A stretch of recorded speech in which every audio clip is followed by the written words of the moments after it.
We can only imagine what the president and Sean Hannity talk about every night on the phone. The two TV hosts have a lot to discuss, I'm sure. Maybe they talk about their mutual lawyer, Michael Cohen, and what he might or might not have in his files that could incriminate one or both of them.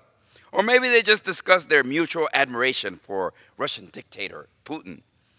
We can be reasonably sure that neither of them spends too much time discussing things like they have done for which they are ashamed, or things they have done or said for which they should apologize. All of that blathering this past week about whether the White House or the president would apologize for comments by a White House staffer about a gravely ill American war hero, Senator John McCain, was just wasted breath, if you ask me. In our president, we have someone who does not ever apologize or regret something he or his staff has done, no matter how egregious. This week, the White House is not alarmed that a senior staffer made light of Senator McCain's illness and life expectancy, but rather that the comment about the former prisoner of war, an American hero, was made public. Clearly, someone on the White House staff who heard the comment knew it was wrong, just wrong. Moreover, they recognized the comment was emblematic of the attitude at the White House from the president on down, and thought the nation and the world should know about it. But it was the leak of accurate information from inside the White House that raised the ire of the president, not the fact that someone said things really awful about a true American hero. But we should know by now that this president and his henchmen do not apologize. Tweeting racist videos from right-wing British groups? Nah, no apology. Booting able-bodied Americans who want to serve their country out of the military because they are transgender? Not even. Bragging about sexually assaulting women by grabbing their private parts? Well, he came close to apologizing, but not really. Some speculate that being unapologetic is just the president's brand. He is brash and he says mean things and doesn't back down because doing so would make him look weak. And revealing his weakness in public is clearly among the president's greatest fears. The president and his late-night phone buddy, Sean Hannity, remember?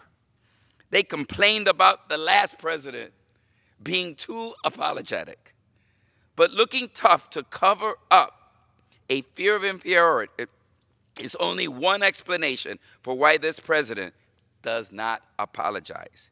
He often doesn't apologize because he thinks he was right in the first place.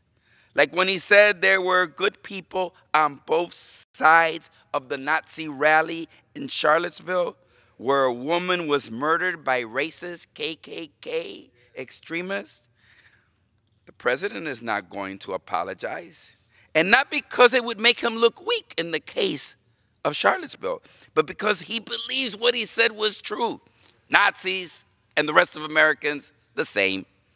He will never apologize for his founding campaign sin, calling immigrants rapists and criminals. In fact, he is facing a broad anti-immigration and anti-immigrant policy agenda on the bedrock belief that crime and the skin color of a person are synonymous. This puts everyone around the president in a difficult position. Do they point out that the emperor's nudity, or do they praise his new suit?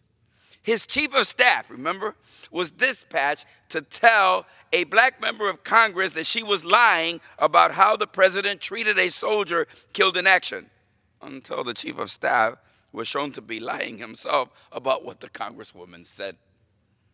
In the end, the American people knew what they were getting with this president, and a minority, not the majority of Americans, but a minority, still elected him to the White House anyway.